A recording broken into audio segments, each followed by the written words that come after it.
Okay, so thank you for the invitation to speak today. I'm going to try and cover some ground to help us to think about occupations which are often presented as criminal practices and something that should be seen as illegitimate. I would like to provoke that reflection a little bit and ask the question around how we can actually think about occupations as moving towards alternative housing strategies.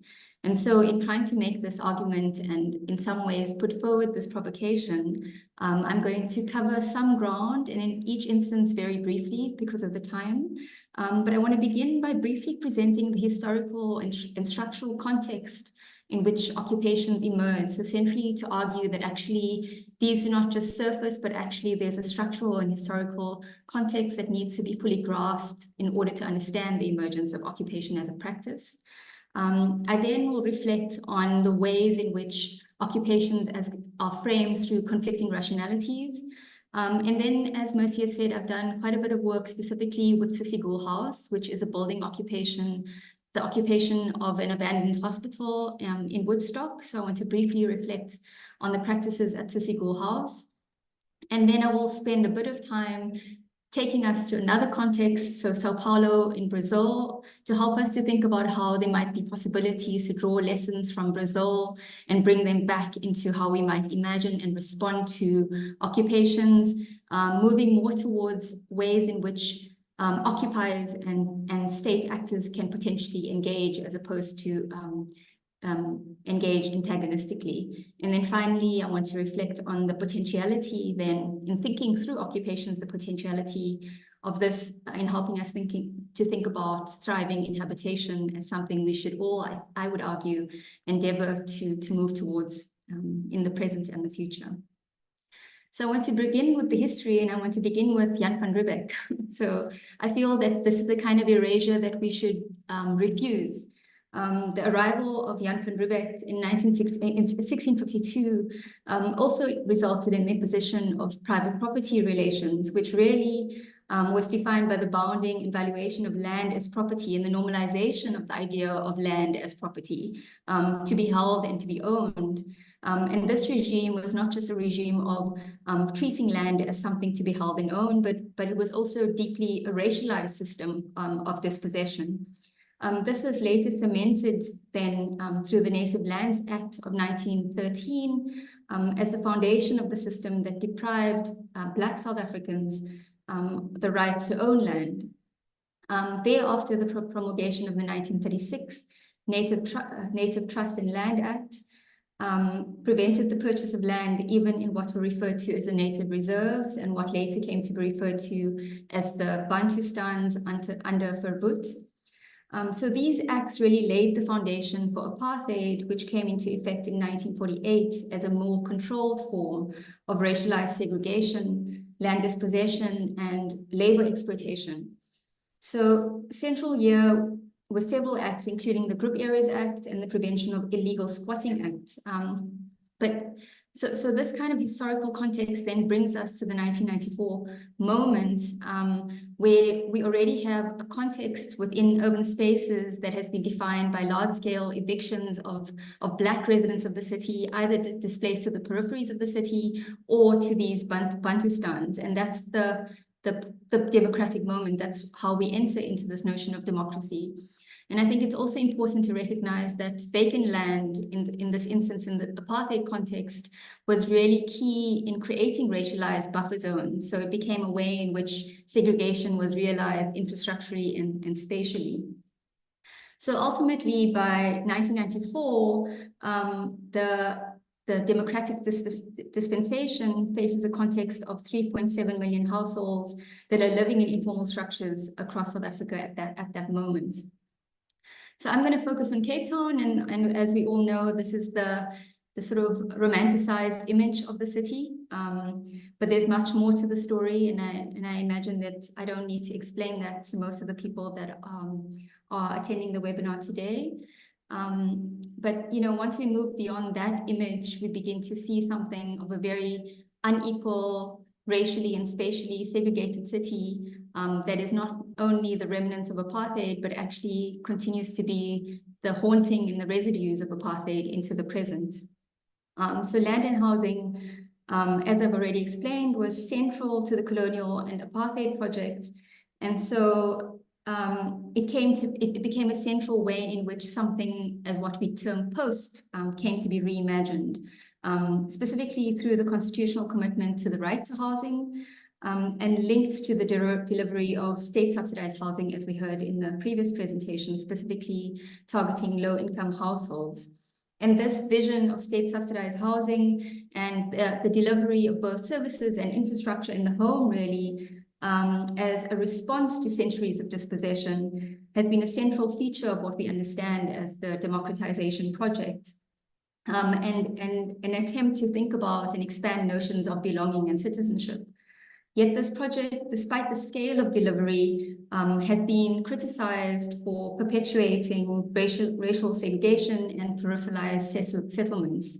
So I'm not going to go into the detail. I think a lot of that ground has been covered already, but what we see from this image, for example, is despite in high-income neighborhoods some kind of racial mix, the densification and ongoing racial segregation in the peripheries of the city remain incredibly stubborn as a feature of the city.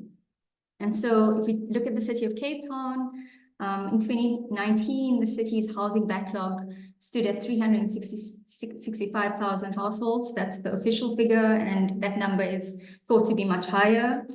And within this context, it is estimated that over 20% of households live in the city's informal settlements. So I think in some ways we're talking about not only those that are at the bottom rung of that housing access ladder, but those that are even falling beyond that. They don't even appear on the maps or the visuals that we were seeing earlier. So they live in the city's informal settlements, and others still are living in overcrowded formal accommodation and in backyards.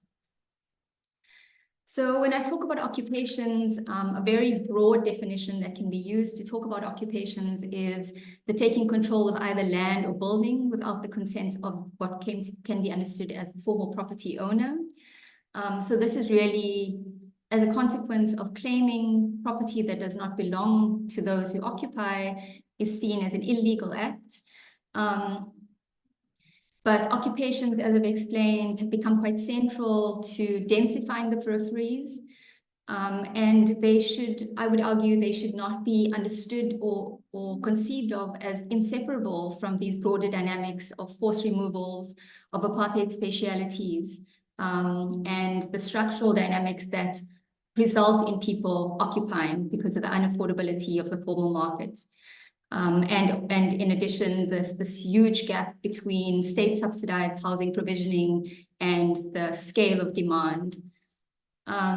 So within the idea of occupations, so I've shared these different images just to highlight that while there's one term used, one signifier, it really speaks to a multiplicity of practices and materialities. Furthermore, in the context of Cape Town, while historically occupations have largely been on the periphery of the city, we have also now begun to witness occupations of both land and buildings in the inner city. There are also intercity distinctions. So I will, for example, not be talking about the city of Johannesburg, but of course there's a very complex story to be told from that space, where someone like Matthew Willem Solomon has spent a lot of time and written a really fascinating book. And then also the relationships and the engagement and the disengagement with state actors over time is also multiple.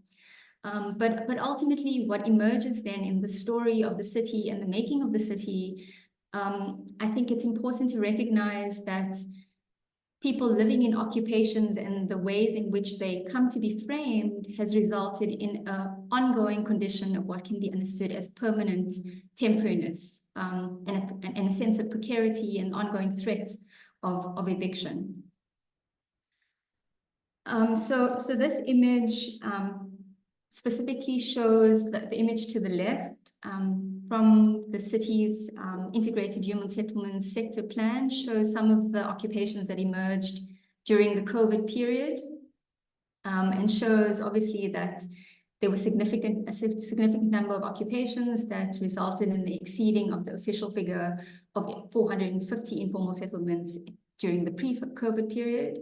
And the image to the right, which doesn't appear on the city's official mapping of occupations during this period, was actually carried out by Jinty Jackson in work that we've been doing together with the Human Science Research Council, looking at this piece on the left, which is the inner city, to show that we also have a whole range of different typologies of occupations, building occupations, tented cities within the inner city. And of course, that map can be updated now because of the precarity of these occupations.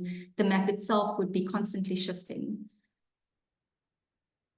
Okay, so, I think as many of us know, or before getting to that, what I would like to say is that given the structural condition, ultimately it's self-provisioning that fills the cracks in the formal state housing response. And it both reflects and it responds to a systemic problem. It responds to precarity, and occupations are precarious in themselves. These practices play a major role, nonetheless, in remaking the city, in effect producing urban space through everyday practices and also construction.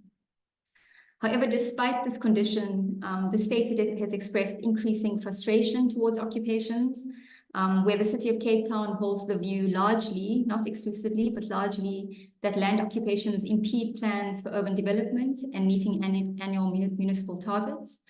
Occupiers are viewed as queue jumpers that disregard the city's housing and service delivery process.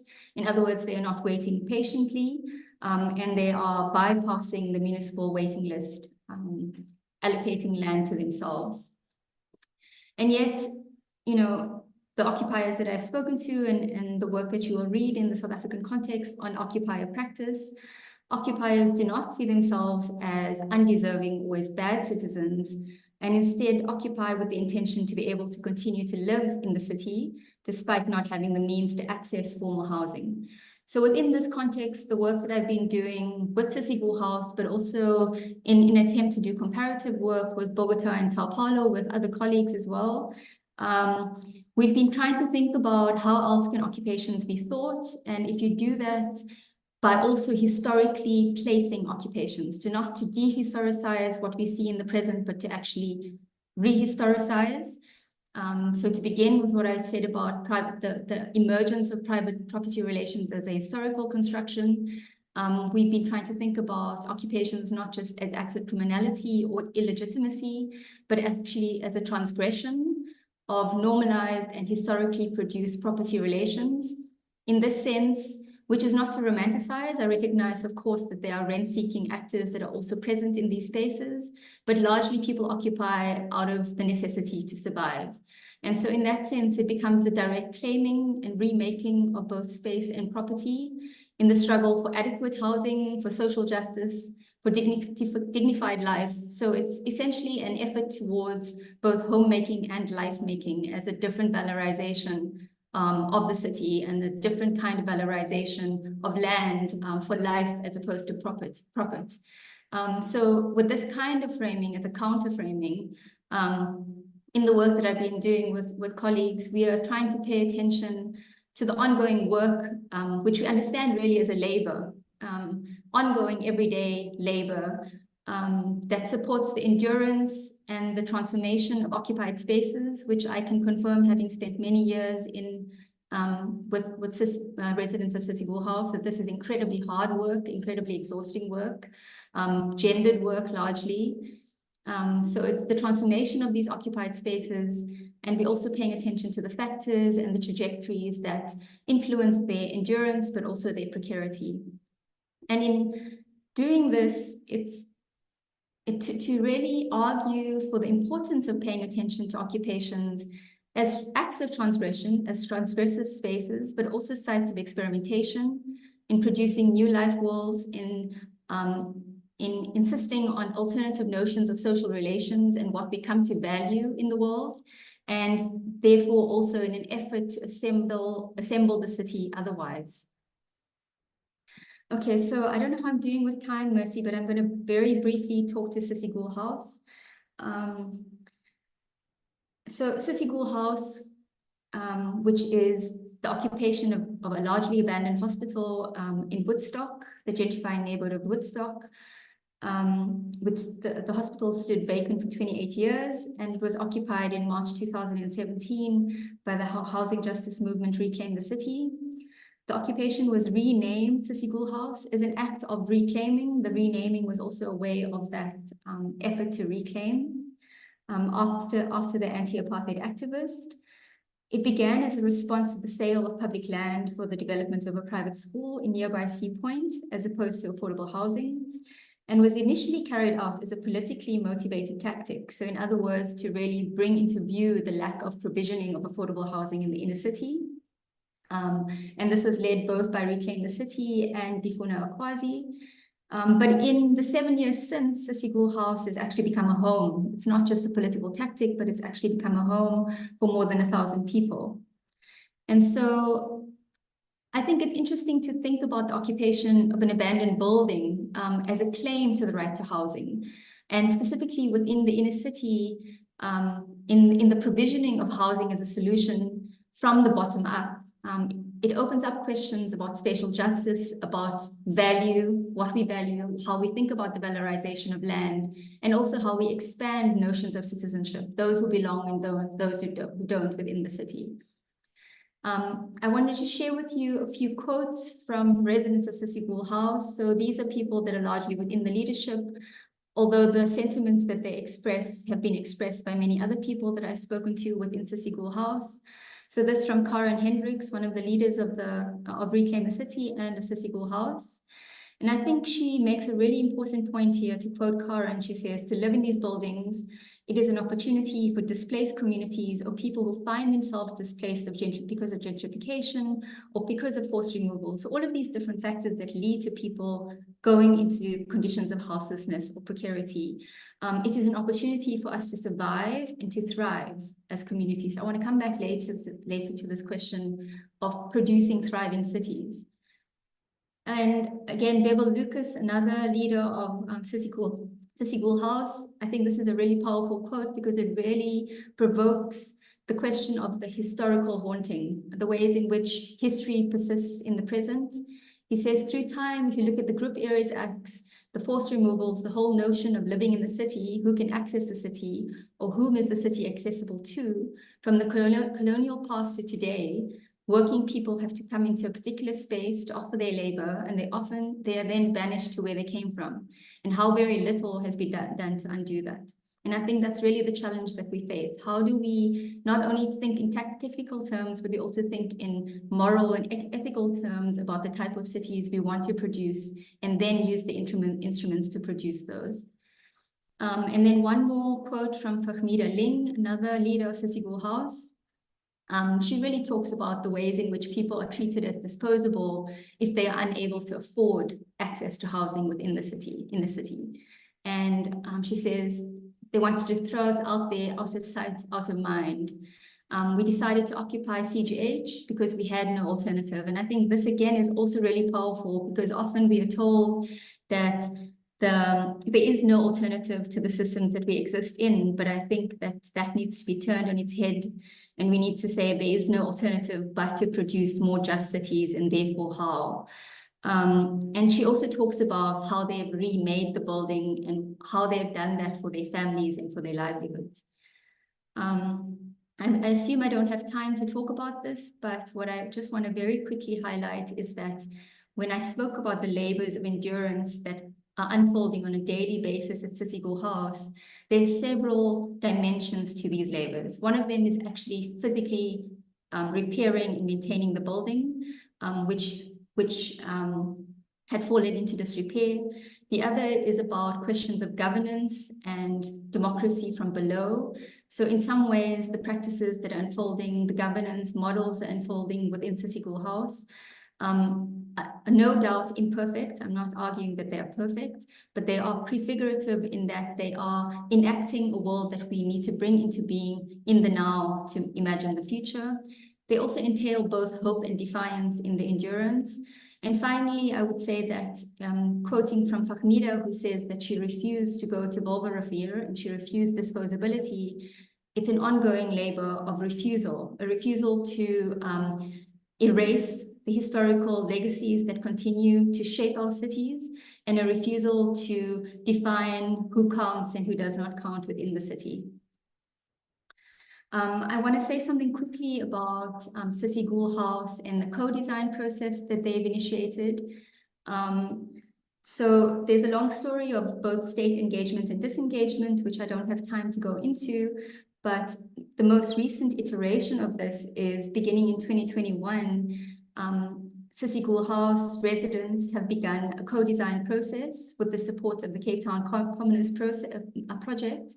And the process is focused on a co-design vision within the occupation, and this is despite the absence of a more inclusive state engagement at the moment. The co-design process has been supported by a working committee composed of residents and external members from the Cape Town Commoners project, a local architect, as well as researchers. So we have also supported this process. It has consisted of several workshops to date, and these include reflecting on resident dialogues, oral histories, and discussions on housing visions and models. But I think what is really fascinating about this resident-led co-design process, and this shows the model of what people are imagining of the building, is that it really provokes questions around who gets to plan, who is the planner, and who gets to speculate on the future of the city. And in this sense, I think we can really think about notions of insurgent planning and counter speculation through these practices of co-design that are emerging within Cissie Gool House. So I just want to, with this in mind, what I want to also point to is that this is not unique, and it doesn't suggest an impossibility. In fact, there's very much a possibility, and there are lessons that can be drawn from other parts of the world. Specifically, I want to speak to the municipality of São Paulo in Brazil, where I've also done some work in conversation with colleagues who have been working there for several years. In São Paulo, they have developed systems and administrative processes to regularize inner city occupations in collaboration with housing movements. So not presenting these movements and occupiers as immediately illegitimate or as criminal, but actually in some ways to take seriously this notion of meaningful engagement, which exists in our context in the PI Act. So they engage housing movements, residents, and through the support of technical assistance organizations. And so this begins, I guess it takes seriously what exists in the Brazilian Constitution, which is the commitment to the social function of property. And through this, the municipality has developed an institutional framework that emphasizes a participatory approach to modeling underutilized and occupied buildings into adequate housing. So this kind of maps out the trajectory that is planned both by movements, municipalities, and technical assistance. I can talk to that in the conversation if people are interested, or share a report that we have been developing with the Human Science Research Council and a researcher, Kezia Fontaine. So I'm not going to go through that because of the concern with time, but I mostly just want to highlight that the possibility of thinking about urban regeneration as potentially regeneration from the bottom up, with the possibility of institutionalizing occupations, not just criminalizing, evicting, and demolishing, but actually thinking through the possibilities of institutionalization. Those models have been tried elsewhere, and there's a lot that I think the city of Cape Town can borrow from and learn from in thinking about what's possible here. So I just want to show you some images. Oh, sorry. Here we go. So these are some images actually that show the trajectory of occupations, all of which have been taken into this regularization model within São Paulo, but they're all at different stages of regularization. So at the extreme right, you actually see an occupation that looked very much like the other occupations that are on this image, on the slide, but ultimately over the period of a few years was refurbished and went through a process of regularization along with the movement. So in conclusion, urban land and building occupations are variously referred to as hijacked, as derelict, and as invaded. They are influenced both by conflicting rationalities and multiple forms and trajectories, which I do acknowledge. Yet, as intersecting crises push more and more people into conditions of precarity, housing occupations become an important means to secure accommodation and to challenge prevailing systems of displacement and of exclusion.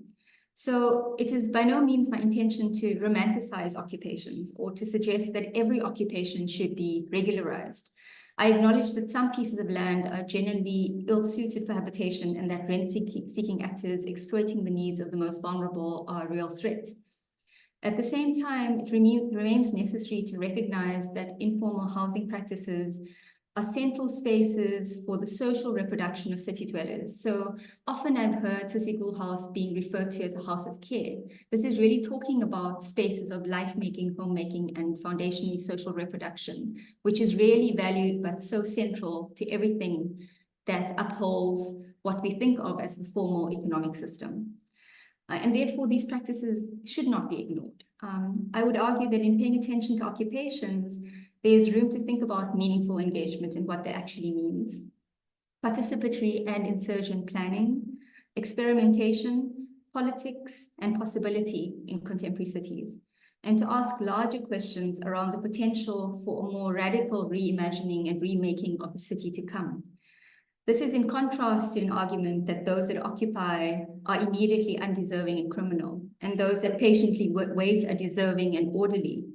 This really sets up a false binary between the good and the bad citizen, all of whom are living in precarious conditions in the city. And it does not acknowledge their commonly shared history and struggle. It also serves to support eviction as the only rational way forward, this notion of there is no alternative. And I'd really like to emphasize that I think there are alternatives and they need to be alternatives.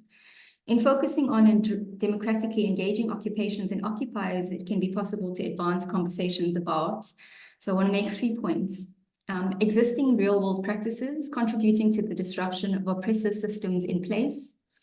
And then in paying attention to the repair of buildings and infrastructures, I think this also shows us or makes us think about how these reparative practices are also about the repair of social relations. And they are about the repair of racialized historical harm and trauma, which continues. And ultimately, it points to the potentiality of the prefiguration of more just futures, guided by more expansive, not narrow, but expansive commitments to belonging and urban planning that push beyond the partiality of eviction and temporary emergency accommodation as the only solutions available to us in the way we interpret the Constitution. Because these solutions, if these are presented as the only solutions, I think it has been shown this simply perpetuates the deferral of emergency and permanent temporariness. So I think what I really like to argue and I think needs to be taken seriously is that the political leadership should take inspiration from international progressive politics and engage occupiers in a constructive dialogue. This would really demonstrate a meaningful commitment to the equality and humanity of all the residents of the city, guided by a commitment to construct thriving cities for all and not just for some. Thank you.